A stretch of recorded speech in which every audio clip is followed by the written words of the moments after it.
Okay. So yes, this dramatic headline is an article by UBC professor Patrick Condon, and it really changed how I looked at landscapes. Although I had studied urban studies, I had never really thought about this particular aspect of urban planning. I graduated in 1970, so that was before the first Earth Day, if you can recall that far back. Some of you are too young. That was in the back of my mind there. Oh, now the arrow key is not working. Okay, let's see if this arrow key. No, okay, it's going to be the jumpy mouse. So where I mostly rain garden is in North Delta, which is that red circle there, red oval, sorry. And as you can see, that big green area where Delta is, that is the Burns Bog Environmental Conservancy. And then my area of concern is mostly this, and this is Cougar Creek, our best salmon stream in North Delta. Ever hopeful that these arrows might work because I'm better with arrows than with, okay, no, it's going to be the mouse roller. Oops. Yeah, the mouse roller is always very sensitive. So here's a close-up of Cougar Creek. It's a living salmon stream. We had about 275 spawners last fall, mostly wild coho, and they come into the system from the Fraser River up here underneath the Alex Fraser Bridge, and they swim upstream this way. The best spawning area is kind of around in here, but we have had spawners all the way up here, there, almost as far up as Scott Road, 128th Street, which is right near a big shopping center that's in the middle of what used to be a beaver pond until they dynamited the beaver dams in 1926 or 27. So that's our urban salmon stream. Oh, I'm ever hopeful about that. Yeah, it doesn't seem to be working. I'll try it again. So I've titled this Rain Gardens to the Rescue, Restoring the Sponge in Urban Watersheds. And yeah, I'm not getting that arrow to work. So our contents. Oh, now the roller doesn't want to work either. Here we go. They were supposed to display one by one. That's the roller's a bit jumpy. What's a rain garden and why bother? Then we'll look at the Streamkeeper City of Delta collaboration in rain gardens, and finally a little bit about creating our own rain gardens. So first off, what's a rain garden and why would we bother? So yeah, here's the story from the big picture down to the nitty gritty. And again, you being naturalists, you're probably wise to a lot of this. Many audiences are not. So water is life. We all know that, or you can turn it around and say life is water. Our bodies are like 70% water and more when we're born. At any given time, though, less than 1% of Earth's water is accessible fresh water. It's just incredible that such a tiny amount is accessible fresh water. There is more fresh water than that, but it's bound up in glaciers and ice caps and so on. And we all know what's happening to those. They're melting and they're going to end up in the salt chuck. So that won't be accessible fresh water. So the tiny percentage of the Earth's water is what sustains all us terrestrial plants and animals. How does it do that? Well, the water cycle, if you go back to your secondary education, the water cycle is how Earth manages to distribute this tiny percentage of water continuously, so that everybody gets access to it. It's kind of like almost like car sharing, you know, that everybody is taking a turn with this water. So we have the evaporation. Pardon me? Chilliwack leaves. Oh. So we have the evaporation from the ocean, leaving the salts behind, and then the moisture-rich air moving inland over mountains often. When the air is cold enough, precipitation drops and works its way back out. And so it goes round and round and round. And the area that we are going to look at in this is, it's a little too jumpy. I'm not able to get it, so I'll just point at it. What we're going to be focusing on is what happens to the water during its phase on the land. That's our area of interest. So here's what natural landscapes do with water from precipitation, and especially forests, which are just master managers of water. A lot of the rainfalls, a lot of the water never even reaches the ground. It evaporates before it reaches the ground. What does reach the ground is the speed is broken by all of the tree canopies, so it reaches the ground at a reduced rate of speed, not at the 18 miles per hour average speed of a falling rain garden. A raindrop, says my from almanac calendar. So at such a slow speed, it doesn't overwhelm the ground's capacity to absorb it. And of course, there's also the forest dust, the leaves and twigs and dead insect bodies and so on, that mitigate the force of the water and allow it to kind of seep gradually into the ground. From there, once it's in the ground, trees and other vegetation take the water up that they need, and that's and then they breathe it out, just the way we're always breathing out moisture. We can see dogs panting when they're hot because the evaporation from their tongues cools them down. When we see our breath steam on a cold day, we're always breathing out moisture. So is vegetation. And so that's transpiration. And together we have evapotranspiration, which has a huge cooling influence on the planet. And also it contributes to the formation of new clouds. So if you go inland quite a distance, what you'll find is that rain that falls there may have been recycled 4, 5, 6 times. So in other words, if you log too much on your coast, on your west coast, you can actually contribute to inland drought, because what you're doing is reducing the evapotranspiration, the re-enriching of the atmosphere with water that keeps moving farther inland, leapfrogging in from one forest or one vegetated landscape to the next. So yes, the water that doesn't get evapotranspirated becomes groundwater or underground water, and through seepage, it kind of seeps gradually underground into a low-lying place, which would be a creek or a lake or another water body, and of course, eventually the ocean. So that is nature's system. So to summarize what natural landscapes do, I hope I can do one bullet at a time. Moves. I can't seem to get it to do one bullet at a time. No, it does the whole page at a time. Quite frustrating, really.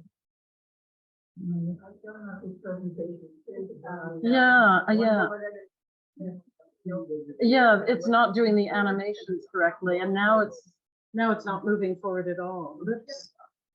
Okay, so natural landscapes act like an enormous sponge, and in fact, Xi Jinping, the Chinese president, referred to sponge cities.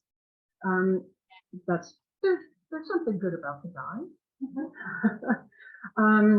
Natural landscapes soak up the precipitation, store it in the ground as groundwater, so it's like a massive free reservoir in the ground, and they gradually release the excess into low-lying bodies of water and ultimately the ocean.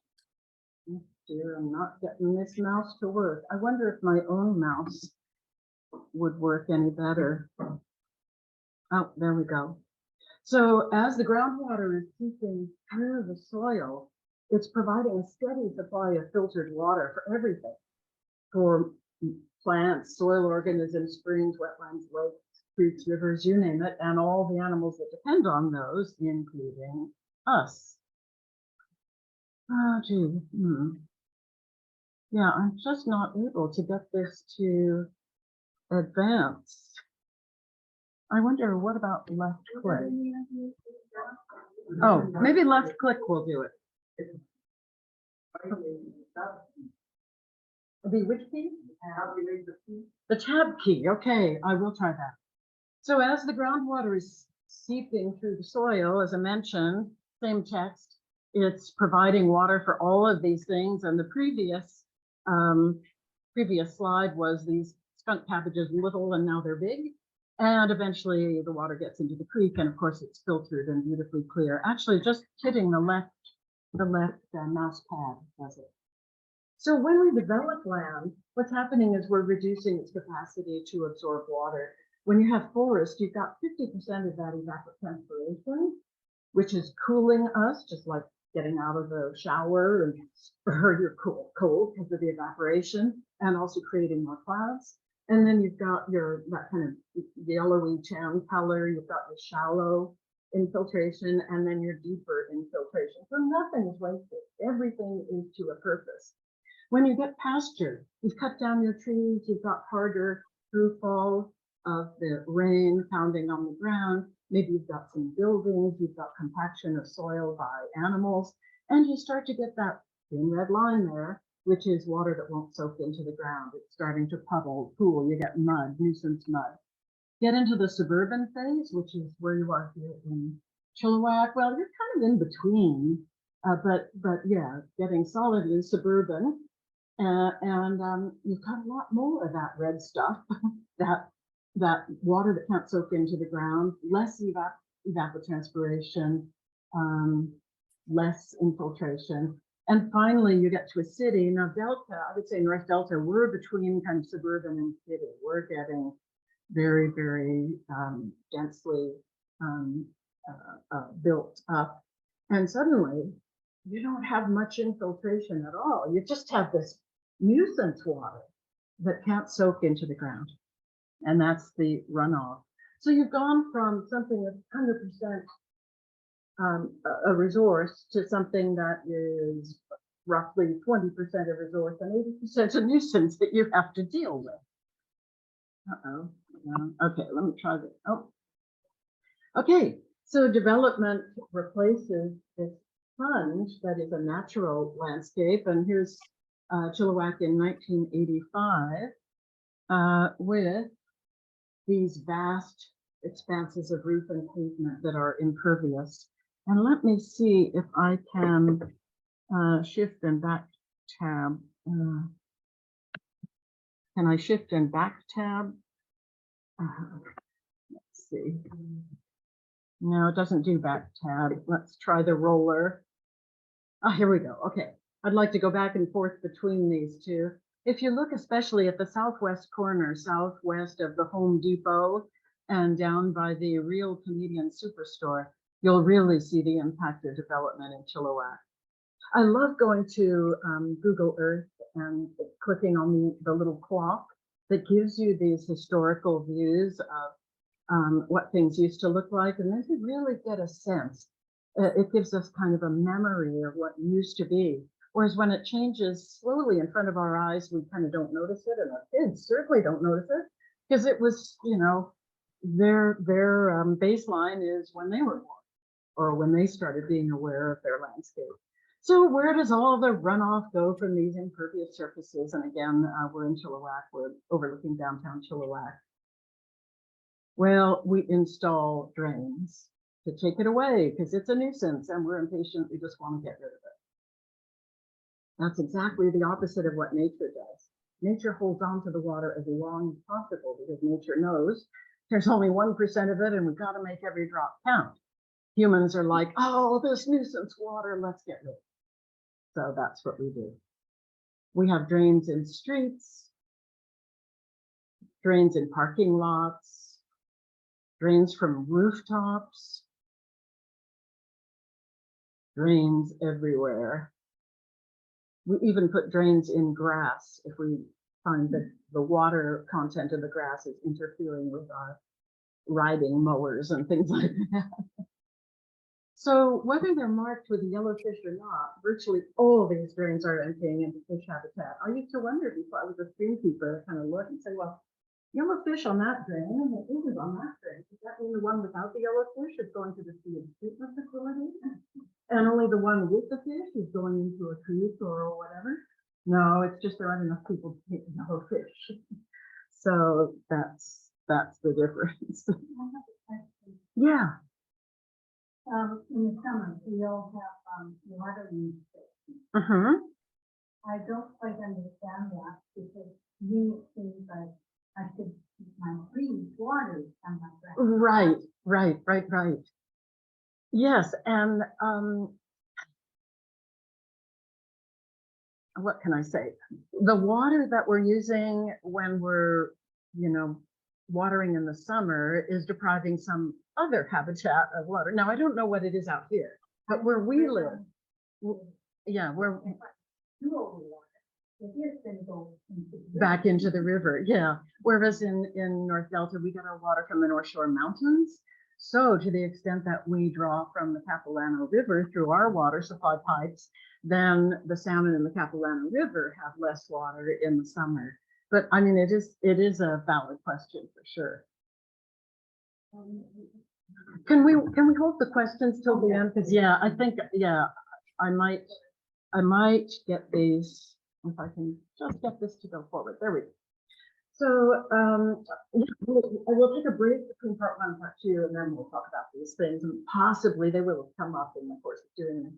So it wasn't such a bad idea to pipe that water into natural waterways back in the days when we had really sparse development. That often you would see gravel driveways.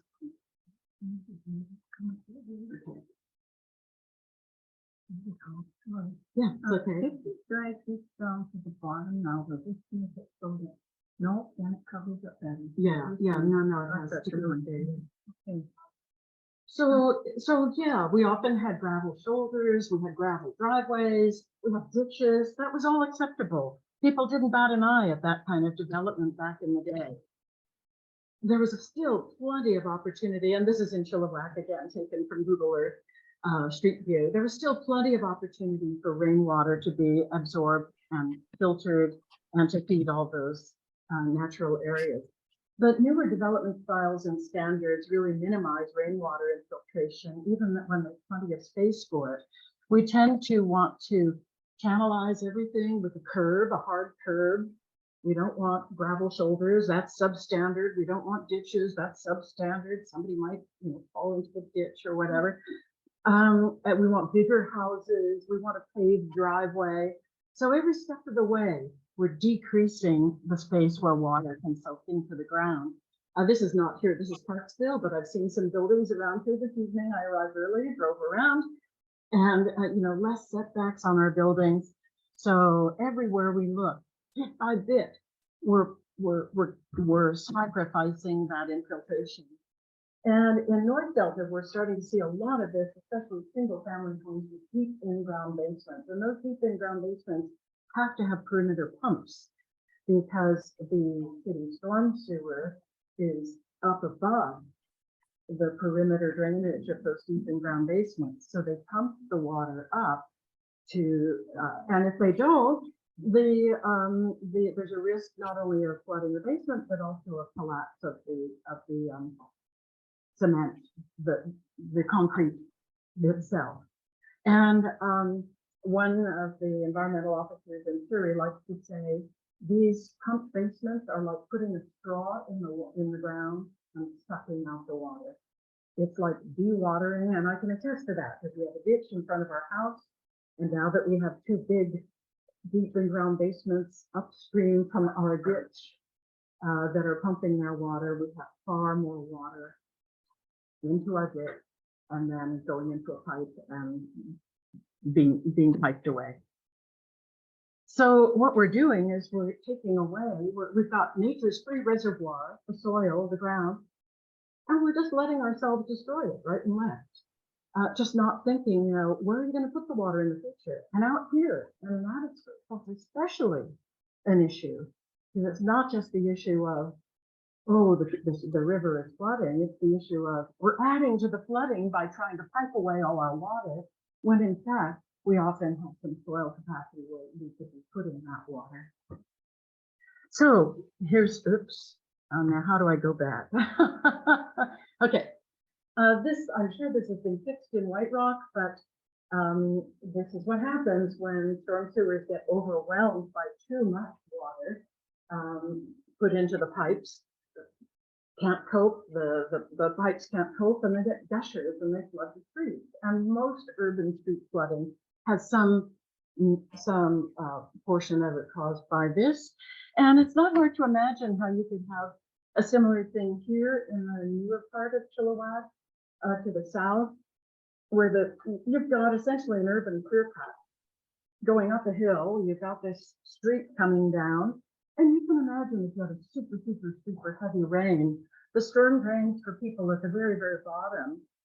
It might not be sufficient capacity, and they might just be gushing out, unable to receive more water, and then we're flooding ourselves.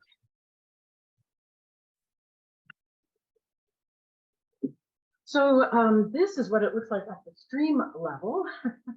The stream, and this is how my husband and I first noticed that we were doing a streamside restoration project, and it started to rain, and the water in the creek went from 6 inches deep to like 6 feet deep in a matter of half an hour or so. And again, that's an issue because these are pipes coming under the road, and a pipe coming from Scottsdale Mall into Cougar Creek. And those pipes are going to have to be replaced if we keep putting more and more and more water in those. Then downstream, you get erosion. So there's a house right above this erosion spot. This was repaired in 2007 or so at a cost of about $80,000. And now they've had another landslide and a loss of 3 trees. So this house is more and more at risk. And that's because of undercutting caused by all of the rapid creek flow. Flooding hazard, the creeks are so swollen with piped stormwater. That is a heron on the railroad tracks, by the way, if you're seeing a heron there. So flooding hazard in lowland areas. But then what happens? Well, within a few hours, that water has raced through the creeks, and in our situation in North Delta, out to the ocean. Within 24 or 48 hours, it's out in the ocean. So it hasn't had a chance to soak into the ground and replenish the groundwater that keeps those creeks flowing, Cougar Creek and others in North Delta, and keeps trees hydrated when there's no rain for a long time.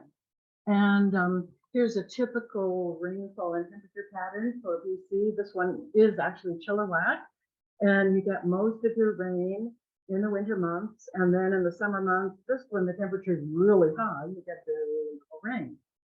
So the point is, gee, shouldn't have put the money in the bank when it's raining, payday, put the money in the bank, and then it's in the ground. So that's a bit in answer to your question. You may already be doing that, but if you don't have, for example, disconnected roof downspouts at your house, you could consider that. Maybe you have them already, because you're wise, you're a naturalist. Oh, okay. Okay. Maybe they need to drain farther away from your house. So then, and this is Cougar Creek, in the summer, parts of the creek will dry up. And what's left is shallow, it's warm. The coho fry that need to spend a whole year in the creek are struggling to survive that summer drought. They need more water in the ground, water in nature's free reservoirs seeping year-round into the creek. And also, what about our urban forest? We have so many trees in North Delta that look like this in the summer. It's really pathetic. They're getting only the rainwater that's falling on their little planting island, and everything else in the whole parking lot is going down the drain, right? So, and they have too little soil around them anyway. But even in our parks, even our larger urban green spaces are starting to struggle. I've only seen a few cedars here in Chilliwack that look really stressed. Does anyone have stressed looking cedars? You get so much more water than you do. There's a huge area. Okay, so you're seeing it as well. Okay, you're seeing it as well. So, and you know, nobody goes out and waters those with a hose or a tree gator bag. So those are depending on whatever we soak into the ground when it's raining. So that's the water quantity picture, and then there's the water quality picture. And that is all these pollutants. Whoops. Oh dear. It seems to, no matter what I hit, it goes the same. Yeah. Water quality. So, yeah, the water, and you know this full well, the water flows down storm drains and it carries pollutants with it. And is all these things that I. Okay, come on, buddy. Well, should we try the tab key? Tab key. Nope. There we go. So litter, including plastics, cigarette butts. They are, the filters are made of a plastic called cellulose acetate that takes about 10 years to break down. Oil and grease down the drains, sediments from construction. We see a lot of this in North Delta because we're in just full-on redevelopment. Every house in North Delta is a tear down and everything is being rebuilt. This is Abbotsford. This was in the newspaper. I don't know if anyone saw this. It was a strata that decided the roof needed cleaning, and the contractor they took it literally and used detergent on the roof and caused quite a pollution event in the nearby creek to which the storm sewers drain from the strata. Tire and brake dust. You may have been following the news about a chemical called 6-PPD that is a tire preservative. It prevents a tire from oxidizing too quickly. So it's like a coating on tires. It's used worldwide. And when it breaks, as your tires wear, it breaks down into dust on the pavement. It interacts with the environment and creates something called 6-PPD. Some people say quinone, some say quinone. Whatever it's pronounced as, it's very toxic to coho and some other varieties of fish, not all fish, but to coho. Zinc is also toxic from tires. So all that yucky stuff, of course, is flowing into the creeks without benefit of any purification. And what we're getting is, so here's our summary of the whole situation. We have all these impervious areas producing a lot of polluted runoff, going too fast down the drains, through the pipes, into the creeks, resulting in a waste of water, flashiness, as we streamkeepers call it, either too much water all at once or not enough water, pollution, destruction of salmon spawning and rearing habitat, and of course climate change is going to make all of this work because we're going to get heavier and heavier rains all at once and then longer dry spells. So I know you're like 20 slides ahead of me. Thank you for being so patient. As I say, this is for people who haven't thought about these things at all. Instead of piping away all this runoff, how about if we rearrange the built landscape so that every paved area or roof drains into some landscaping? Or looking at it another way, go out and look at a piece of landscaping and say, where could I get some runoff to put into this patch of landscaping? Would it be feasible? Can I do it? That's what a rain garden is. It's a garden that receives not just the water that falls into it from the sky, but also runoff from an impervious surface, such as a pavement or a roof. So I'll show some examples of rain gardens. The telltale feature is often one of these curb cuts with a little metal bridge over top of the curb cut. There's actually quite a steep street heading down here, and the water flows through those curb cuts and into the creek. Again, the same type of curb cut in a median in the middle of low heat highway. You can have curb cuts without that metal bridge, just a simple curb cut like this. This is at the Canada Customs at Peace Arch. And they also have the permeable pavements, which the jury is a bit out because if you have a lot of heavy traffic on permeable pavement, it's possible that over time you're getting so much compaction anyway that you're not getting that infiltration. But certainly it's better than solid pavement. This is a Mountain Equipment Co-op building in North Vancouver, and they're taking every other post there has a downspout, roof downspout connected to it, and then a little trench drain across the walkway at the bottom and into the perimeter landscaping, which most commercial buildings have some kind of perimeter landscaping. Why not use the roof water there?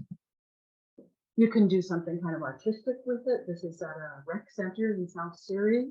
So it's kind of dramatic when the rain is falling. You get this kind of nice waterfall. Also in South Surrey, this was a detention pond where the city of Surrey just had this kind of ugly patch of grass with a big, kind of carved out in the middle and a chain link fence around it. And the locals got together and said, why don't we make something of this? So now it's this lovely spot that people can walk around in and admire the water while it's, getting a chance to soak into the ground. It does have an intake and an overflow. So if water is really abundant, it takes water from the whole river. If water is really abundant, there's the safety overflow. In Nanaimo, they have a subdivision, Hawthorne subdivision, where they opted for different technique, which is just to have a concrete strip along the street. You can see that the water is managing to wash across that concrete strip. So you get more of a sheet flow rather than a flow in any one specific spot. And these are rain gardens too. These are ditches, just ordinary ditches that have been beautified into gardens. And they're filtering and absorbing a lot of runoff too. We'll look at those some more later. Hey, this sometimes works and then sometimes it doesn't. Isn't it funny? Here's a rain garden, again, a curb cut, a little kind of V curb cut at the top. And if you have a look at, by that time it worked. And if you have a look at that tree compared with the other two, that tree at the top, they're all three of them Metasequoia Stroboides. It's the dawn redwood that was thought to be extinct, and it was discovered in China in 1947 or 48. So now it's not as big as your California redwood. It's a smaller tree, but you can see how much greener and larger the one is that's right close to the intake. And that's here's another simple curb cut. It may not be very garden-like here, but it's doing the job. Just plain curb cut, sending water into trees. So to summarize, you can't see the text up there, but what rain gardens are trying to do is mimic the natural forests and wetlands that we used to have here. They're like miniatures. Rain gardens prevent or at least delay rainwater from entering pipes and creeks, so they're reducing the risk of flooding and fish habitat destruction. They soak up runoff, so that's replenishing the groundwater, reducing summer drought stress. And as you saw with the Metasequoia, rain gardens allow our trees to reach full potential. Just as I was driving out, I was reading that Canada has a goal of planting, I forget what it is, 10 billion trees by 2030 or whatever. And to the extent that they're in urban areas, these trees need water. And I mean, you can drive around in big diesel tanker trucks, watering the trees, or you can get natural water to them. And this is a large parking lot that drains into this area. Look at the size of this Zelkova tree. He's very happy. And then there's his little Zelkova neighbor over there. He's not so happy because he's not able to tap into that additional water. So to get our money's worth from all these trees that we're planting to help mitigate climate change, it's great if we can put extra sources of water in. So most rain gardens, you will see overflow drains, but it's only supposed to be for the excess water that can't be absorbed fast enough. And when I parked my car, I had to laugh. One of the handouts is 9 common issues or errors really in rain garden planting. And if you noticed out there in the school parking lot, that curb cut, they didn't put any vegetation, they just put some rock, but oh well, that's fine. But the curb cuts lead directly to the overflow drain. So there's no chance for the water to soak into the ground before only the excess reaches the overflow drain. And I don't know where things fell apart, if it's that engineers don't communicate to the guys who are and gals who are doing the actual physical work, but somehow the message isn't getting out what the purpose is. You'll see an example later of how you can do a much better job of that. So usually you'll see the overflow drain raised a bit, so water can cool a couple of inches, nothing really dangerous, but just cools a bit. If it gets too deep, then it overflows and goes into rain gardens can take care of pollutants and litter, and people often ask, what about the plants? Don't they die? The salt and we haven't had any trouble with that. We haven't lost any plants to that. We've lost some plants to shade as rain gardens have grown bigger and created more shade. The sun-loving plants have died out. So just a natural evolution of the landscape, the way it does in nature. But we have never lost any plants to pollutants coming off the street. It's dispersed enough, I think, that it doesn't overwhelm them. Rain gardens are great for beautifying ugly spaces. And they provide, of course, with fresh air, like a mini park. You get the cooling shade, the evapotranspiration, a bit of bird habitat, which out here, I don't think we're so aware of it, but where development is dense, and it's coming here, as you well know, because everybody there is moving out here because they can afford it out here. And so now's the time to catch it and make sure that Chilliwack does it right rather than wrong, the way so many of us have done it in the big cities. Set aside these spaces, make these pocket parks everywhere so people have a chance to look out on green and, kind of be relaxed a little bit. And we see this over and over again with kids planting rain gardens. They'll come out all kind of hyper or distressed, or I'm not going to do that or whatever. And within half an hour of being in nature, even just a little pocket of a rain garden, there's so much more smoothed out. Even the hostile ones are kind of like, oh, this isn't so bad. So, and rain gardens demonstrate for everybody a simple technique for saving water and doing all these good things. It's a technique that's acceptable to everybody. It's not something that we can't understand that's high tech, like an electric car or whatever. It's something we can do ourselves. Break time. Okay, so how this happened in Delta. Cougar Canyon Rain Garden was the first one we were involved with. And as Fernando said, the Streamkeepers kind of agitated with Delta's engineering department. Could we do something about rainwater infiltration? And we just happened to luck out. I have no idea how lucky we were that the manager of utilities at the time, Hugh Fraser, was into this kind of thing. And he's the one who suggested a location at a school. We never would have considered a school. It was like, kids? No, thanks. But he suggested this location. So the elements of a collaboration fell into place. His idea was replace the curb with wheel stops, close off the two storm drains stations in the parking lot, let the water run into a rain garden in what was at the time a lawn.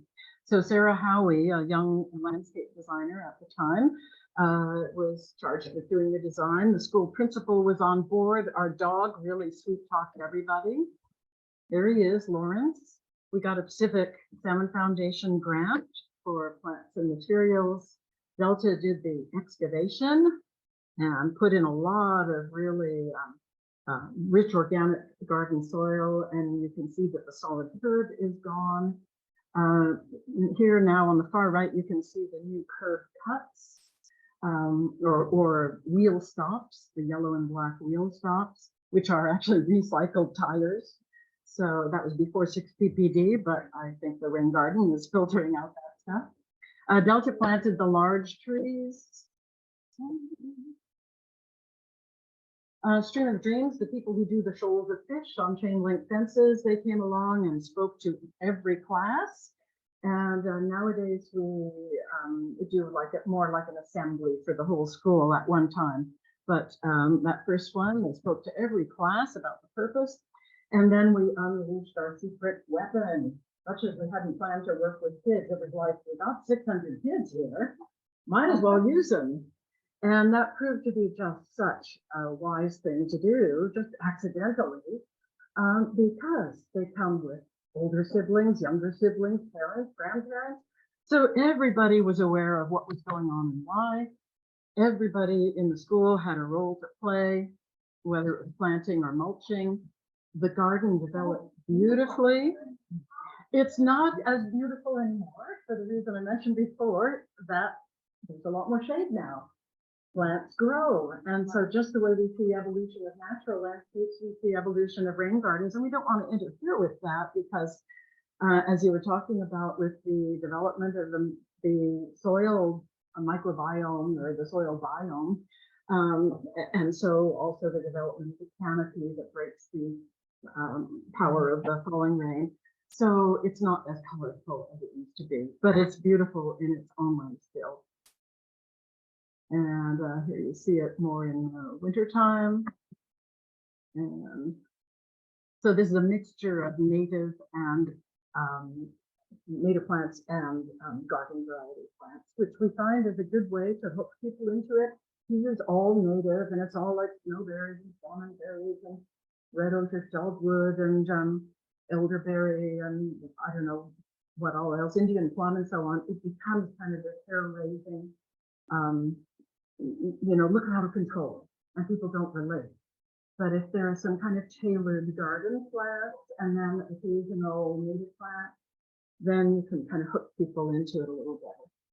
So many more gardens followed after that, using this same kind of collaborative model. Lois Jackson, who was our mayor for many years on the left, she was a great supporter, and she got mayor and council to adopt a policy that there would be a rain garden at every elementary school in collaboration with Delta School District. So here's the smallest one.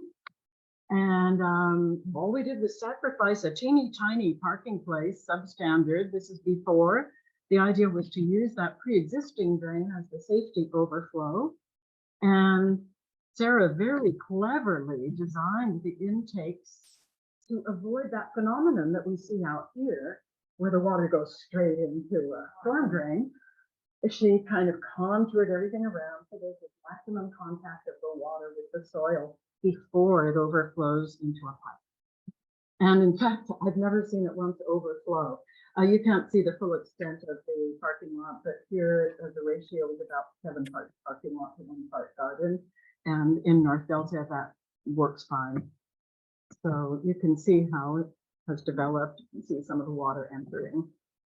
This is the largest one, and it's in a hydro corridor. It's taking rainwater from the school roof, McCloskey Elementary School roof, which receives about 5 million liters of rain a year in North Delta. Here, that would be 15 million liters a year, I calculated. You have 2.5 times as much rain out here as we do. We get about 1,000 millimeters, you get about 2,500 millimeters in a quote normal year. Who knows what's normal anymore, but that's what it says on the web. So the green line, and you can look on Chilliwack map and see this as well. The green line is for stormwater drain, storm sewers.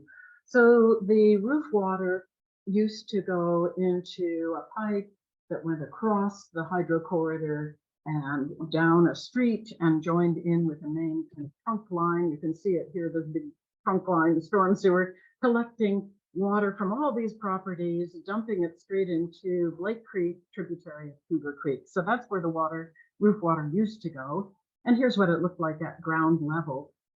So what they did was they built a splitter, and they put some of the water, not all of it, but about 2.5 million liters are going into the rain garden every year. They didn't want to overwhelm the rain garden. And they do that by means of a diversion plate inside the pipe. So it's a tried and true technique. And here's where the water comes out into the rain garden.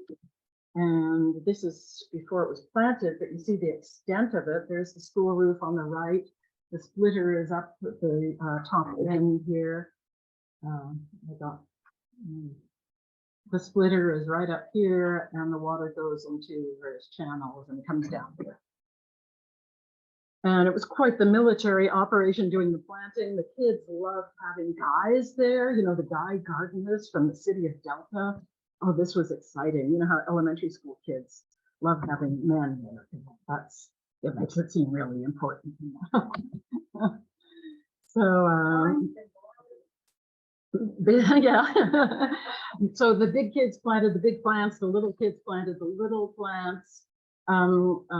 Secondary kids did some mulching with big buckets. The youngest kids did mulching with little buckets. And here's the wood chip mulch. This is shortly after it was planted. First summer, and you can see how it evolved. And again, it's not as floral now as it was because things have been growing so much, but you can see this. And we weren't allowed to put trees, so because of the hydro corridor thing, but so we focused on pollinated plants. So there have been all sizes and shapes of garden in between. You might ask, why would a park need a rain garden? Isn't a park absorbing water right away?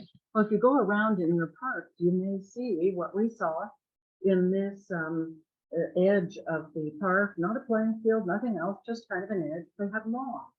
And because it was getting muddy from natural seepage, they were piping that water away in a storm drain up at the top end and down at the bottom end. So we closed off the top end storm drain, kept the bottom one for safety overflow, and planted this lovely rain garden with the neighboring secondary school. Oops. Uh-oh, let me see. I have a butterfly way. Sorry? Butterfly way. Butterfly way? You've never heard of that? It's a huge thing. The Zupa Foundation. Oh, yes. Okay, yeah, at Richardson Rain Garden, the adopter at Richardson Rain Garden lives across the street, and she has now planted a butterfly garden adjacent to that tiny rain garden. She's got goldenrod and a bunch of butterfly plants she got her plants from the Suzuki plant. It's a great combination. Yeah. You don't necessarily want to grow food plants in a rain garden unless it's just roof runoff, which is reasonably clean.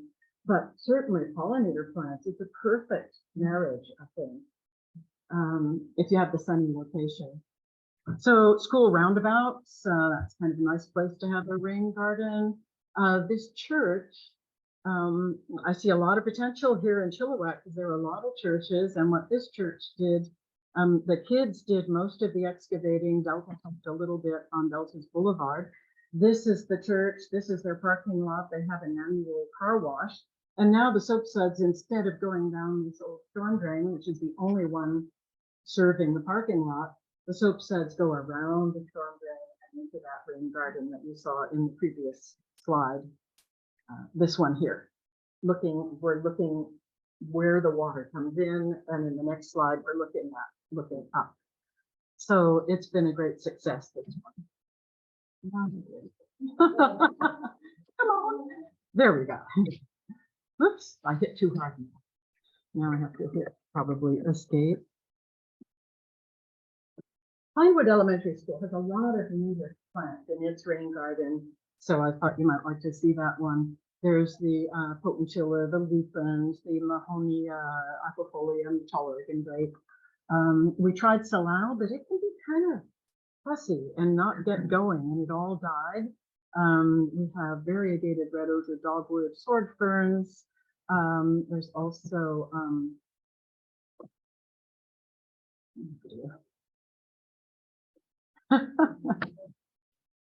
there we go.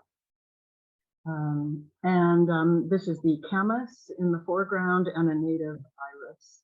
Oh, and in its wisdom, the Port of Vancouver partnered with First Nations to give every school in Delta, because Delta has port facilities, a cedar tree, a tree of life or a giving tree in First Nations tradition. But of course, it's very difficult to keep them hydrated. So, and some principals chose terrible locations where they've died. But in any event, the one adjacent to this rain garden is, cross our fingers, doing fine with the extra water. And here's the camas. Yeah, lovely plant. At the Aquam Secondary School, you can see this roof downspout up here. coming here. It used to go straight down through the building and into a drain that actually straight into Cougar Creek across the street from the school. But the school diverted that into this landscaping. A few of the bigger plants were pre-existing, although not the Japanese maple. The secondary students dug trenches to spread the water all around the garden. And this 2016 is when the garden was planted, and in 2020, this picture though was taken in 2021. So 2021, we had the blazing hot summer, and no watering at all, just like whoever it was who was talking about the lawn and so on.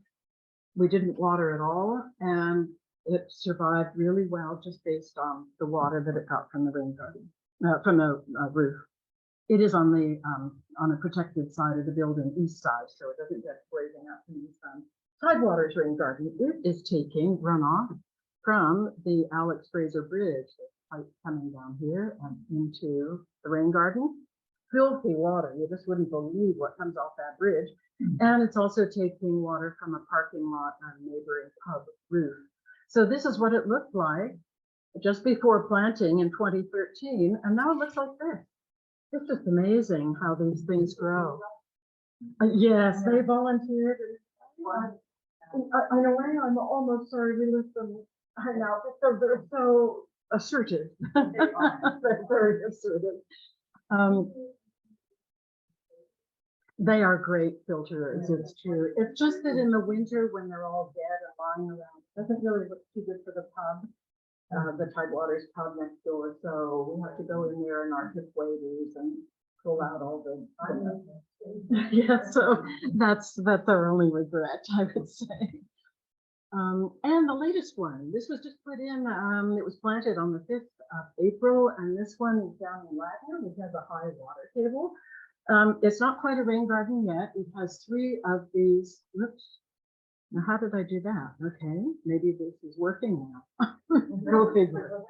It has 3 of those downspouts there, like this. They have not yet been disconnected. The school district is going to put a splitter and put perforated pipe along here, and then for this one, perforated pipe, and there's another one here, perforated pipe, so to spread out the roof water throughout this gravel strip up the top, and then the water will filter gradually down into this rain garden area. So it's not quite a rain garden yet, but it soon will be. And this is what it looked like just a few weeks ago. It was just a little patch of grass, which the school district did the excavation for. This was much too much for hand excavation. So I think in the interest of time, I should just keep blazing along here, create your own rain gardens. Now, these are things that are not quite, and maybe several of you have these already. So you can disconnect a downspout. You can install a speed bump or a curb cut and divert water that way. You can make your state a ditch. Or if you're feeling ambitious, you can go a little farther. So if you think these smaller projects won't have an impact, we tend to think, oh, it has to be something massive to count. We need to think again. I mean, I was blown away, even in North Delta with 1,000 millimeters a year of rain. That's about a meter high. So each square meter of surface receives a cubic meter of rain, which is how many liters? Oh, there's a smart person. Are you an engineer? No, I am former soil scientist. Former soil scientist. There we go. Isn't it amazing that a cubic meter holds 1,000 liters of water? It's quite amazing to me. So there we go. So here's our house. Our roof is 235. Our footprint, our house footprint is 235 square meters. So if each square meter holds 1,000 millimeters of rain, we're getting 235,000 liters per year of rain on our roof, and it's a metal roof, so it sheds it very fast. So fortunately, we were safely able to disconnect all 6 of our roof downspouts. I'll show you a couple of them, but first, so now all our landscaping is benefiting from that. But in Chilliwack, you get 2,488 stems. 2.488 millimeters a year of rain, is the standard in Chilliwack. So let's call it 2,500. The math is easier. So that's what I came up with. Whoa, that's a lot of water from our house roof. So you do have to be more careful out here in that you can more easily overwhelm your soil. In North Delta, we figure kind of a 7-to-1 ratio is very safe. We have some rain gardens that have 20 parts impermeable surface to 1 part rain garden. And as long as there's a reasonably safe overflow, we're good. But out here, I'd be more cautious. You know, maybe 3-to-1 or something just for starters and observe how it's working. So what a great resource. Does anybody have metered water? Is there any water meter in your wall? Maybe what is needed. Pardon me? Consider what the water is needed. It is metered, okay. So the others don't live in Chilliwack?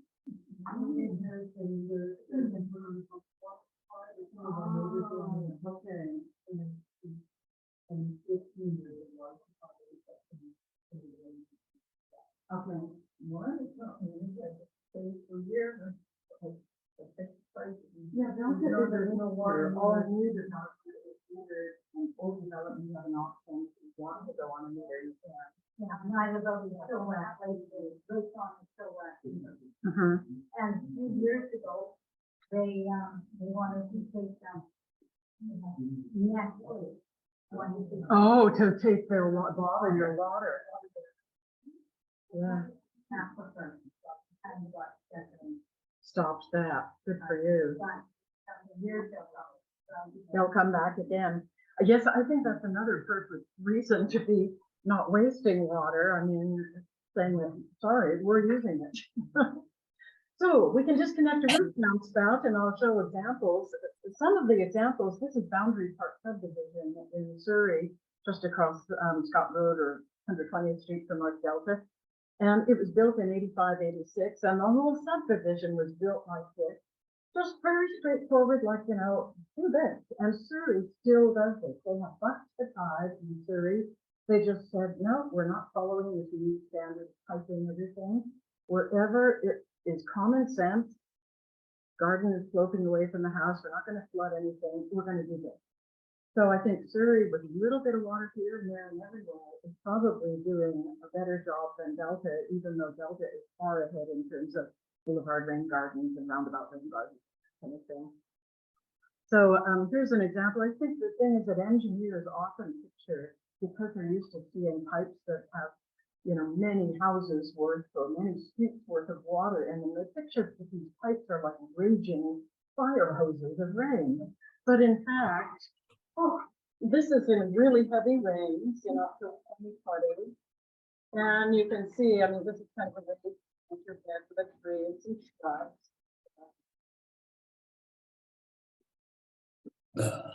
And it's not like it's overwhelming.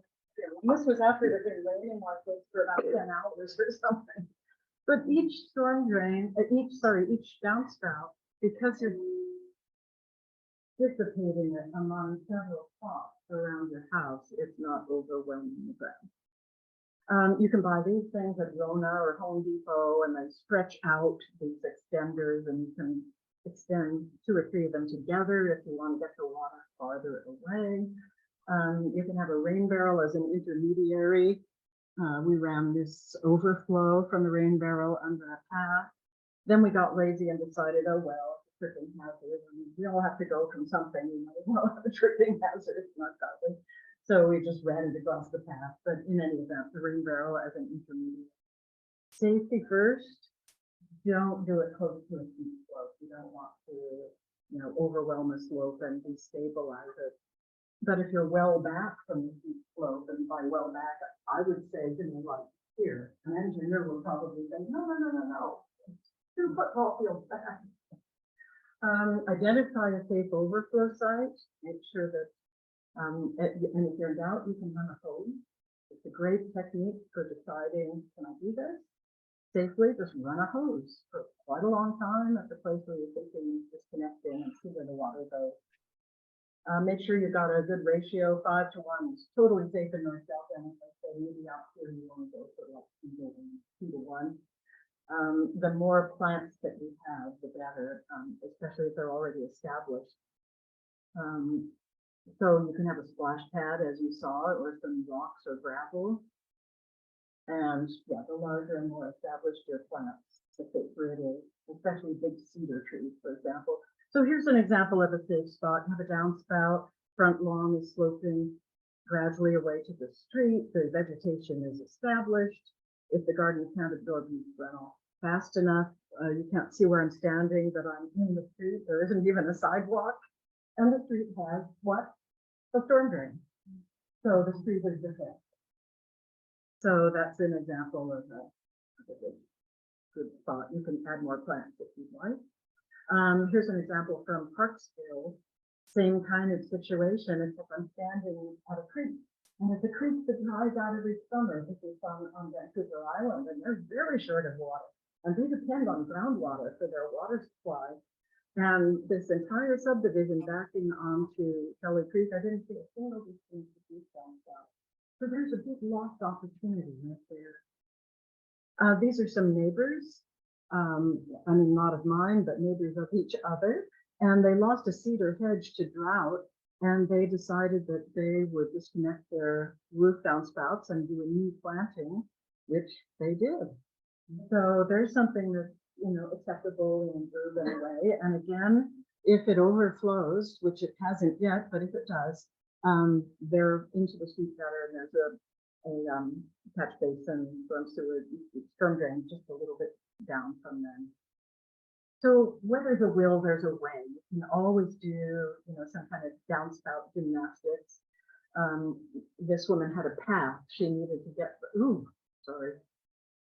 Let's see, how do I go backwards? Well, she needed to get the pipe across the path, and that's why it went down into maybe this is going to do it. Yeah. So she had a gutter guy throw the pipe across. Now, it's not great to drill into a cedar tree, but on the other hand, that tree is really suffering from lack of water. So she had a good idea. I can give this tree more water. So she's sending more water in. And then over here on the right, that's interesting too. It's a hinge. I didn't know this existed. But the gutter guy gave her a hinged raceway for the water. And if she's having a backyard barbecue or needs to get a wheelbarrow pass, she just lifts it up on a hinge and away you go.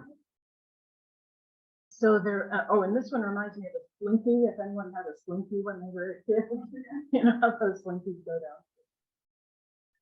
A speed bump. This is actually our driveway. We're losing a lot of water down our driveway and across the street down a storm sewer catch basin. So we have a little like a speed bump or just a hump. Some people call it a rain curve. And the water goes into our gravel parking strip. You can imagine other settings where this would be possible, where you could guide the water, in this case, this house from the Sunshine Coast into a gravel parking strip. Fail safe, again, if the gravel parking strip overflows, fail safe is there's going to be another one of those catch basins a little farther downhill. Delta actually did this itself in the street, feeding water into a ditch. You can do a curb cut. Now this involved a little bit of slave labor, but and here's the slave labor. They were voluntold. It was the environmental sciences class. Okay, guys, you're going to remove turf to get the land low enough to receive the water. You can enhance a ditch, and you don't want to block the flow of water in the ditch, but you do want to slow it down. You want to make it look good. I don't know what it's like out here, but in North Delta, it's like, this is substandard. People regard it as messy. You should infill it, but what happens when you infill it? Everybody parks on top of the infill, and it looks even worse. So you've already got habitat. You can make the habitat better. Make sure you talk with your engineering department that they don't bring in the mowing equipment and mow down all your plantings, because often they will like to mow a ditch. This was the ditch in front of our neighbor's house, contiguous with our own house. And that's what it looked like in 2002 when we first started removing buttercups and reed canary grass and blackberry. And it looks pretty much the way it looks on the right. Stayed fairly stable since 2011. And the nice thing about ditches is you don't have to struggle about how you can get water in, because usually what a ditch is it's sort of like a daylighted bit of creek. I mean, you've got these storm sewers running through your community, and then there are places where no one bothers to infill the ditch with a pipe. So the pipe comes into this daylighted stretch, which is your opportunity to make a lovely stream bank. And then at the bottom, wherever the daylighted stretch goes back into a pipe, that's your safety overflow. Because most ditches are part of the old linear drainage system, which actually was far more environmentally friendly than we have now. But you're just making it acceptable by making it look good. It's kind of a minimalist planting in West Vancouver, sort of country garden type planting in our neighborhood. This is a newly planted one last fall or last summer that was Canadian Wildlife Federation Wild Outside Youth. Delta didn't want us to do anything with the outside edge because they had water supply, an old water supply pipe under it, but we could do the inside edge. If you're feeling more ambitious, there is so much advice on the web, tons of advice. And I suggest just making sure that it's advice from Western US or Western Canada, like Pacific Northwest, because there is a lot of advice from back east, but it tends to rely on grasses and perennials and sedges and rushes, and those are all very good, but we get most of our rain in the winter. And so our rain gardens tend to look sort of like mud pits if we just have like grasses and perennials. We need evergreen material that is going to look good when it's pouring rain. So this is the Seattle Public Utilities, two of their fact sheets here that are helpful. Soils for salmon. We're talking about soils. We are soil people, yeah. 12,000 rain gardens in Puget Sound. And I'll close with just an example of what you can do on a somewhat larger scale than your own house, but a smaller scale than with a city. This is at Richmond Presbyterian Church in Richmond, high water table. And they had this big puddle problem on their parking lot. And they thought, what if we get a rain garden in there? So they got the congregation together, a youth group and some local secondary students, and removed all the turf. They carved out a swale. Here they are finishing off the swale so that the water can flow in. They're hoping to get the city to also drain some water off the street into the swale up from the top end, because this, of course, doesn't go uphill to the top. It just goes partway in. Brought some nice dirt. This storm drain test basin, we have no idea what it is. Left over from some previous whatever, and it doesn't serve any purpose at all.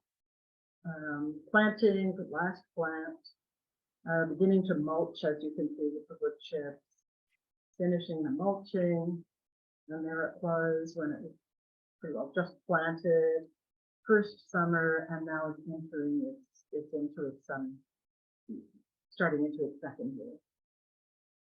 So that's been very successful. So these are handouts that you're free to take. And this is a checklist for rain gardens, and it doesn't mean that you have to do everything on the list. It's like just to jog your mind, like, do I need to plan for access across this rain garden? Or is this just my own little thing in my garden? And I don't need for anybody to shortcut across it or anything. That type of thing. If you're doing something super simple, like disconnecting a downspout into existing vegetation, maybe you don't need to do any of this except make sure you have a safe overflow route. These are common errors. And the one that we see out in the parking lot here is number 5, failure to make full use of available infiltration space. Many gardens are designed so that water makes a beeline from intake to emergency overflow drain. Instead, water should be guided to meander or pool throughout as possible. Some maintenance priorities.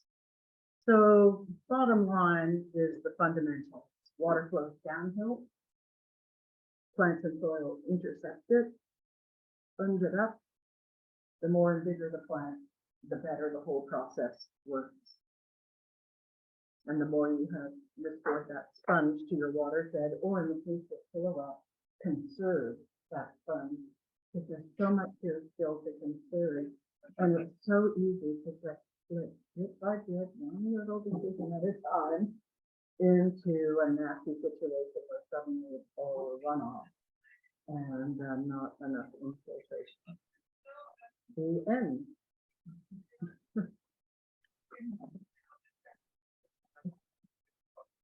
Thank you.